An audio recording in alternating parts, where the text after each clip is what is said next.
Kalau konsep hidup kita udah begini enak. Gitu. Terus kita sadar semuanya punyanya Allah. Nah karena semua punyanya Allah itu jadinya gampang. Karena semua punyanya Allah. Saya ada perlu sama jenengan, jenengan punyanya Allah. Daripada repot ngadepin jenengan, tak laporkan ke Allah, selesai. Ya Allah, itu yang di pojok ruwet. Lapor aja sama yang punya, betul kan ya?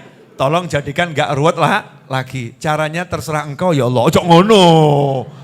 Ya caranya yang baik-baik ya Allah, lemah lembut, jadikan dia gak ruwet lah lagi. Laporkan ke Allah. Temennya ngomong, gimana yang di pojok? Masih ruwet. Ah gak usah dipikirin, kenapa? Saya udah laporan sama Dekengani Pusat. Wah, beres, ya toh ya? Oh Dekengani Pusat, udah laporan ke pusat, selesai, aman. Ini Gus Ekdam ini membuat bahasa saya kacau saudara-saudara. Jadi berubah jadi Dekengani Pusat. Alhamdulillah. Jelas di situ. Saya suka kalau ada anak muda ya bisa berhasil, manfaat untuk umat ya. Ilmunya Masya Allah, ahli sholawat, ahli maulid. Kalimatnya kalau cakep ya saya pakai. Bener itu kalimat bagus. Udah Dekengani Pusat kok mumet kan ruwet jeneng menungso nih. Udah di punya Allah Subhanahu wa taala. Nah, karena semua itu miliknya Allah jadinya gampang. Allahnya bilang, "Jalu otakei." Enak toh? Jalu otakei. Ud'uni astajib lakum. Wah, asyik. Makanya sejarahnya orang soleh itu enggak pernah ruwet. Asyik tok seperti kisahnya Imam Ahmad bin Hambal tuh, rahimahullah.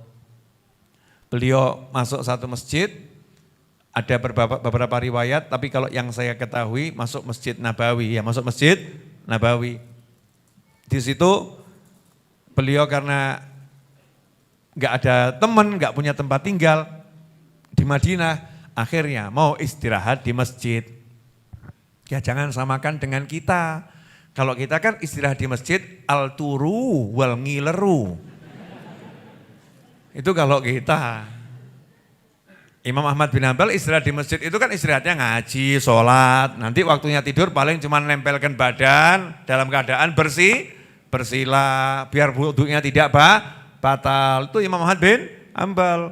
Kalau tuh harus tidur ya tidurnya cuma paling berapa menit, senderan tidur. Kalau kita masuk masjid memang delosor. Ya, delosor, ngorok ya, sehingga yang sholat pun terganggu. Belum resiko najis yang kita timbulkan. Jadi jangan disamakan ya, kalau kita belajar itu harus menurut kondisinya masing-masing. Imam Ahmad bin Hambal karena gak punya teman ya akhirnya istirahat di masjid. Lah masjidnya ada SOP, gak boleh orang tidur di situ. Menurut riwayat Masjid Nabawi ada yang bilang masjid di Syam sana ya, di Suriah. Sama penjaga masjid diusir. Mau ngapain kamu? Istirahat di sini, gak boleh. Masjid bukan tempat tidur, bukan hotel, bukan penginapan. Keluar. Saya gak punya teman di sini. Kalau saya keluar terus saya mau bermalam di mana? Bukan urusanku, itu urusanmu. Semua orang yang gak punya tempat tinggal ngakunya begitu. Kasar nih kalimatnya penjaga masjid, seret. Diseret bener tuh, Imam Ahmad bin Hambal diseret. Dulu kan belum ada media sosial ya, jadi wajah orang itu enggak dikenal, diseret. Dan Imam Ahmad bin Hambal ya enggak mau ngaku-ngaku, kamu enggak tahu siapa aku. Aku Ahmad bin Hambal, wah, ojo nyeret-nyeret aku kualat gue engko. Enggak ada begitu. Sadar nafsah. Orang-orang soleh itu suka menyembunyikan dirinya. Diseret gitu ya diterima, ikhlas diseret. Sampai di luar ada ada orang jual roti ya, yang ahli buat roti. Lihat kok penjaga masjid nyeret orang tua keluar dari masjid, dikasih tahu, hati-hati jangan kasar gitu. Biarkan dia istirahat di masjid ini. Gak bisa, masjid bukan rumahnya Allah. Loh tapi kan dia tamu kita, wong dari jauh. Tamu kita, ya kalau di rumah saya tamu saya, masjid rumahnya Allah bukan rumah saya, nggak bisa saya terima tamu di masjid. Wah, penjaganya ya memang alim juga ya, jawabnya cerdas gitu. Tutup pintu, jebret, pintu masjid ditutup. Imam Ahmad bin Hambal di luar masih dalam keadaan baru bangun dari diseret, dihampiri sama yang jual roti tadi, dihampiri. Terus yang jual roti nanya, kamu punya keluarga di sini? Enggak punya, saya musafir. Ya sudah, tinggal saja ya di rumah saya. Sederhana tapi insya Allah cukup buat kita berdua. Jazakumullah khairan. Diajak ke rumahnya penjual roti. Singkat cerita, malam penjual rotinya ternyata enggak tidur. Tapi sholat tahajud. Dan kalau buat roti sambil zikir. Ada berapa riwayat yang mengatakan subhanallah, alhamdulillah, wa la ilaha illallah, wallahu akbar, astagfirullah, wa la hawla wa la quwata illa billah. Kemudian kalau doa diawali astagfirullah minta, astagfirullah doa, astagfirullah doa. Akhirnya Imam Ahmad bin Hanbal lihat penjual roti ini kok soleh, ya, dan zikirnya juga unik. Maka ditanya, kamu kalau doa kok selalu astagfirullah minta, ya Allah, ya astagfirullah aku minta rumah, misalnya begitu ya, astagfirullah aku minta ini, astagfirullah, diulangi begitu terus. Maka dijawab sama penjual roti tadi, saya ini udah pakai metode ini dari dulu sampai sekarang, udah puluhan tahun pakai metode semacam ini, tidak ada doa saya yang ditolak sama Allah Ta'ala.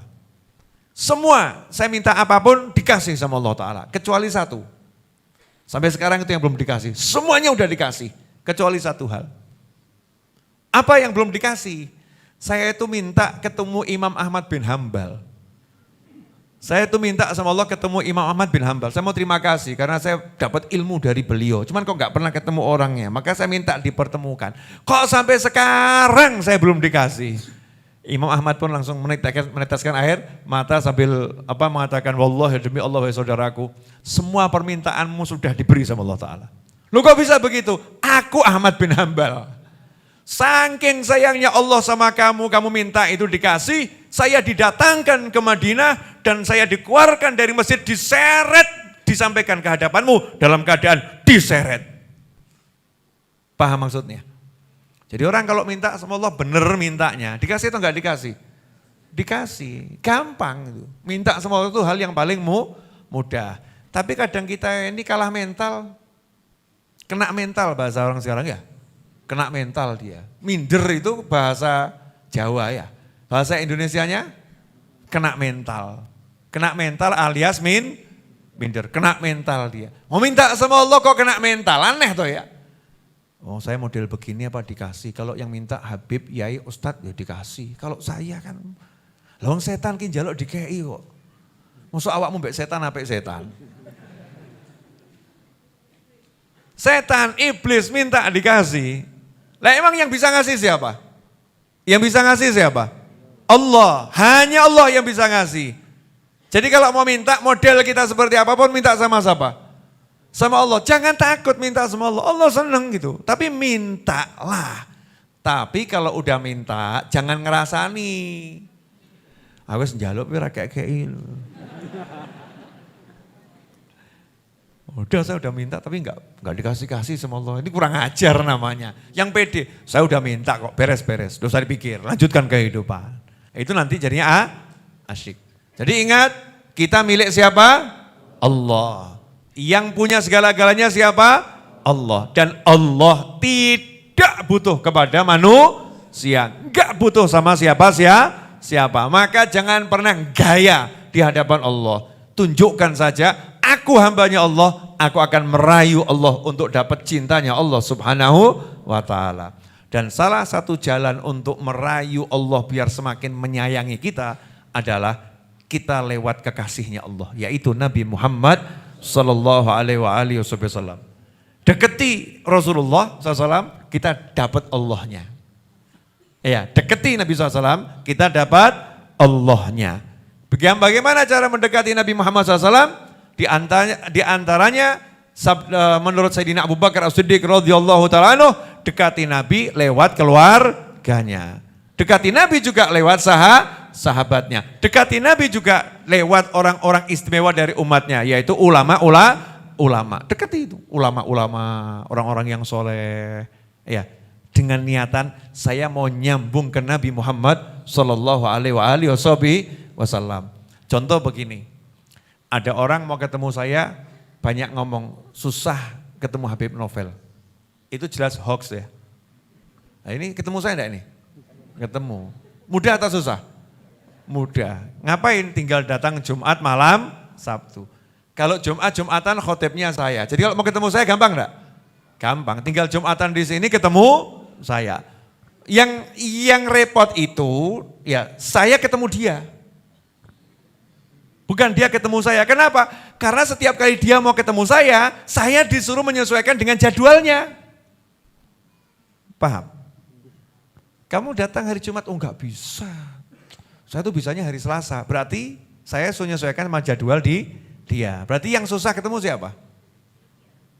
Yang susah ketemu saya siapa? Ya saya susah ketemu dia, bukan dia susah ketemu saya. Betul? Oke. Jembatannya gimana? Biar gampang. Biar jadinya gampang. Kenal saja sama salah satu anak-anak yang tinggal di sini. Kenal Mas Ucup. Kenal nih Mas Iis ini, Ustaz Iis ya. Kenal Ustaz Fuad, kenal Zaini, ya. Kenal misalnya ya Mas Wahid, kenal Mas Seto. Kenal sama Mas Seto, duduk ngobrol Mas Seto, ngopi sama Mas Seto. Mas Seto, saya tuh kepengen ketemu Habib tuh enaknya kapan ya? Oh ntar saya kasih tahu kalau pas enaknya kapan gitu. Mas Seto ngobrol sama saya, Bib itu kemarin saya ketemu satu orang ngopi bareng. Pengen ketemu Habib tuh enaknya kapan? Jadinya ketemu enggak ketemu? Ketemu, gampang enggak ketemunya? Gampang, kenapa? Karena dia mendekati orang yang biasa ngobrol sama saya, betul? Nah yang paling banyak dapat rahmatnya Allah, sumbernya rahmatnya Allah, itu Nabi Muhammad Sallallahu Alaihi Wasallam. Dan itu selama-lamanya, ya selama-lamanya. Maka kalau kita pengen dapat rahmat yang banyak, karunia yang banyak dari Allah Ta'ala, ya kita lewatnya Nabi Muhammad SAW. Nah yang dekat sama Nabi siapa? Keluarganya, sahabatnya, sama para ulama. Al-ulama warathatul anbiya. Ya sudah, tak dekati saja ulamanya sambil kita ngomong begini. Siapa tahu pas saya dekat-dekat ulama ini, ulamanya pas lagi dipandang sama Nabi Muhammad SAW. Selesai kan katut ya. Gambarannya begini loh. Saya lagi ngobrol sama anak saya, ya. Kemudian kok jenengan ada di samping saya, ada di samping saya. Kebetulan misalnya ya, Buya Yahya tiba-tiba video call saya. Beb, kangen misal gitu ya, video call gitu. Jenengan ada di samping saya, pasti saya ngomong, iya nih saya lagi dengan Fulan. Akhirnya Fulan lihat Buya Yahya. Betul ya? Gara-gara apa itu? Ada di samping saya. Begitulah kalau kita lagi dekat sama orang-orang soleh, dekat sama ulama. Ulama itu dipandang Nabi Muhammad SAW, yang di sebelahnya katut. Yang di sekitarnya katut. Nah ini mumpung bulan Maulid, ya malam Ahad ini bulan Maulid. Rencanakan itu dekat sama tempat-tempat yang kira-kira dilihat oleh Nabi Muhammad SAW. Ya Rasulullah akan lihat tuh orang baca maulid itu dilihat sama Nabi Muhammad SAW. Orang duduk baca sholawat dilihat sama Nabi Muhammad SAW. Ramekan yang semacam itu, duduk di sana, nanti kita akan dapat nadhrah, pandangan yang besar dari Allah Subhanahu wa Ta'ala. Jelas sampai di sini? Alhamdulillah, rencananya cuma 30 menit, jadinya 1 jam. Kurang sedikit lagi satu jam. Mohon maaf malam ini sampai jam 10:30 ya. Enggak tahu malam yang kemarin gimana, saya juga enggak lihat jam. Karena saya kan lagi bangun ya, bangun. Jadi yang ngatur, saya dari pagi itu kerjanya ngatur tukang. Yang ngatur tuh tukang, cuman duduk, ngatur tukang begini, ngatur ke sana. Dan mengatur gimana caranya ini agar pembiayaan pembangunannya tetap jalan lancar. Agar pelunasan tanahnya juga jalan lancar. Karena harus diangsur terus sampai lunas. Kemudian agar enggak sampai suplai besinya telat. Bagaimana pasir sama batu kericaknya juga datangnya enggak sampai terlambat. Kalau tukangnya enggak masuk, siapa yang menggantikan? Ini memanajemen semua ini kan butuh waktu dan butuh keseriusan. Tapi itu ya cuman jalankan saja. Selebihnya ya saya selalu minta sama Allah Subhanahu wa Ta'ala. Nah itulah yang buat saya tenang. Jadi kadang ada orang, Habib kok tenang? Gimana sih Habib? Kok nyantai gimana? Kan padahal tagihannya banyak. Hutangnya jelas besar tuh untuk pelunasan tanah pembangunan. Kok bisa tenang tuh bagaimana? Jawaban saya udah minta sama Allah, masa saya ngerasani Gusti Allah? Ya Allah, kok transfernya sedikit ya. Ya Allah kok tagihannya banyak, kan kurang ajar saya nanti. Saya kurang ajar. Saya yakin saja. Kemudian doanya dikencengkan, tambah nih doanya, tambah zikirnya. Maka tadi saya keluarnya sengaja. Saya mundurkan sampai jam 9:30 lewat, sampai jam 10 kurang seperempat saya baru keluar. Betul, kenapa? Biar Ustadz Iis baca munjiahnya sebanyak mungkin. Karena besok hari Sabtu saatnya gajian dan tagihan. Paham? Besok itu hari Sabtu, gajian tukang ya di atas 20 juta, tagihan material selain yang sudah lewat, itu tagihan material itu di atas 200 juta, besok itu harus dibayar. Lah kalau kondisinya memang ya begitu, maka tingkatkanlah mujahadah, mintanya ke langit semakin kenceng. Saya kasih gambaran begini. Ini penutup ya. Ini gambaran kebanyakan nanti kamu jadi pinter kan repot saya. Boleh ya, gambaran boleh. Orang main sepak bola, ini paling gampang ini contoh sepak bola. 3-0.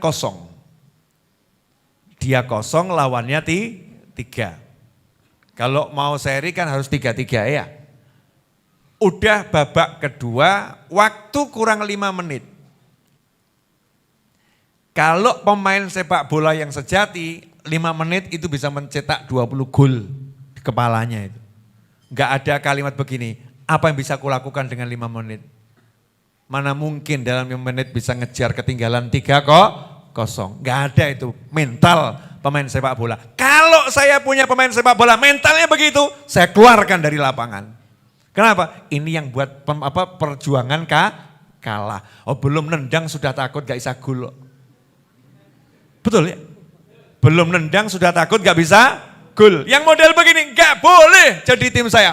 Out, ganti yang lain. Tim saya mengatakan, jangan khawatir Pak, walaupun tersisa 5 detik kita bisa mencetak 10 gol. Ngimpi memang. Iya memang mimpi, tapi kan mimpinya semangat, optimis, bagus, kan begitu. Maka pemain-pemain sejati coba lihat, begitu jamnya semakin mepet, mainnya semakin kenceng, mainnya semakin bagus, iramanya, serangannya semakin ditingkatkan. Kalau pemain sepak bola yang udah mau kalah saja, kalah, mendekati batas waktu, dia semakin kenceng mainnya. Lah kamu ngejar Allah nggak mungkin kalah. Kok kelihatannya rezekinya agak seret, bukannya kamu tingkatkan zikir dan doamu, tambah kamu semakin seret doa dan zikirmu, kurang mandi gitu. Kurang hasil kelihatannya. Berarti ini pola pikir orang-orang yang harus kita keluarkan dari tim ini, bahaya itu. Bisa membuat satu tim itu rusak, nggak bisa menang nanti. Maka semangat kita, kalau memang butuhnya semakin banyak, income-nya masih belum nambah, saldonya berkurang banyak, berarti perjuangannya harus ditingkatkan. Bukan mengeluh, kok kayak gini. Enggak. Itu baru namanya temannya Mas Novel. Ya temannya Mas Novel harus punya semangat yang luar biasa. Jangan semangatnya tadi itu, belum nendang sudah takut enggak gol. Enggak boleh itu. Ya semangatnya harus semangat pencetak gol, semangat juara. Begitu pula kalau dalam hidup ini banyak dosa, sama. Tinggal ngomong aja sama setan yang bisikin, setan, pertandingan belum berakhir. Sekarang kamu mencetak 3, aku 0. Tapi berapa menit lagi aku akan buat miliaran gol, menyingkirkan 3 golmu tadi. Semangat. Pertandingan belum berakhir. Kapan pertandingan berakhir? Kalau kita sudah dipanggil Allah lewat malaikat Israel alaihi salam. Itu baru pertandingan berakhir. Pertandingan masih berjalan ya, bersemangatlah untuk mengejar ketertinggalan dan menyusul dengan kemenangan. Begitulah mentalnya orang yang iman sama Allah Subhanahu wa ta'ala. Mudah-mudahan yang sedikit ini barokah dan manfaat. Belum selesai.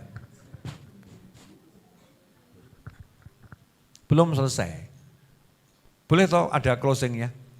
Oh iya. Yang pertama, buat teman-teman dimanapun antum berada, ini iklan ya, ini iklan. Yang mau ikut andil untuk pembangunan, untuk pelunasan tanah, dan semua kegiatan kami di Masjid Ar-Raudhah, maka Anda bisa transfer ke nomor rekening yang tertera di layar monitor. Insya Allah akan jadi amal yang pahalanya mengalir setelah kiamat.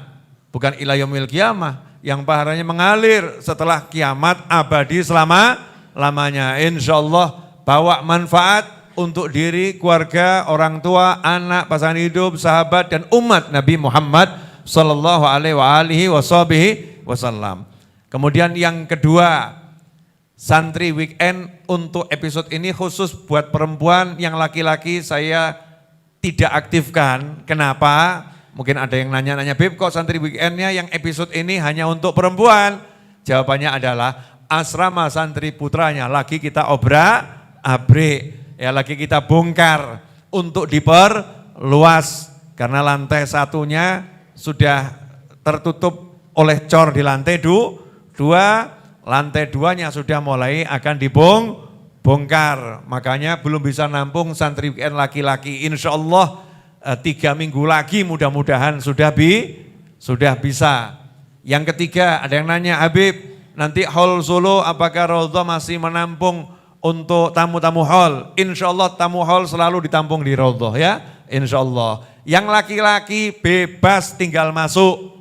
Ya silahkan, siapa datang awal dia tempatnya nyaman, datang belakangan ya wallahu a'lam. Nah kalau perempuan bagaimana? Perempuan daftar tapi nanti dulu, pendaftarannya belum saya buka. Untuk perempuan itu saya daftar biar tidurnya nyaman. Kenapa pendaftarannya belum dibuka? Karena tempat tidurnya baru saya bangunkan. Ini asrama santri putra itu kalau hall nanti dipakai untuk wanita. Lagi kita bongkar biar bisa nampung lebih banyak lagi. Makanya kalau ada yang nanya saya enggak jawab karena memang belum punya kepastian. Kemudian kegiatan Raudhah selama bulan Maulid apa? Jumat depan seperti biasanya, karena itu Jumat pertama bulan Maulid saya harus berada di puncak untuk tausiah di sana sejak sebelum saya mendirikan Majelis Ar-Raudhah. Itu insya Allah enggak saya tinggalkan sampai kapanpun sayanya. Tapi Majelis Ar-Raudhah kan tetap kajian seperti biasa. Lah Jumat depan apa? Kita akan sambut Jumat pertama ini dengan baca Maulid Simtud Duror. Insya Allah akan dipimpin oleh Syekh Muhammad Anis Al-Mulaqab bil Ustadz Iis. Itu kan namanya Muhammad Anis. Dulu saya panggil Anis, anak saya juga namanya Anis, dua-dua noleh. Waduh repot ini ya. Nanti yang mana yang dipanggil kan jadinya agak buat susah itu. Akhirnya saya kasih julukan Iis biar manis. Ya Ustadz Iis ya biar manis. Nanti insya Allah dipimpin sama Ustadz Iis ya sama Ustadz Fuad sama Zaini bertiga. Ini trio, enggak kuek-kuek tapi ya. Nah, ini trio ganteng dari Majelis Ar-Raudhah yang akan mimpin Maulid. Ini coba dengarkan nih suaranya, kasih ke Zaini. Jackson nih. Contoh kan harus ada anunya dulu ya, apa namanya tuh kalau spoilernya ya. Coba kasih contoh qasidah sedikit aja. Jangan yang bagus-bagus suaranya, yang jelek kayak apa coba?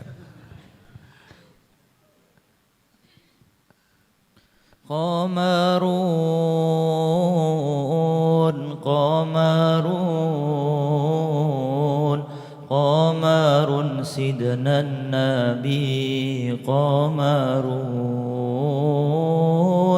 wa jamil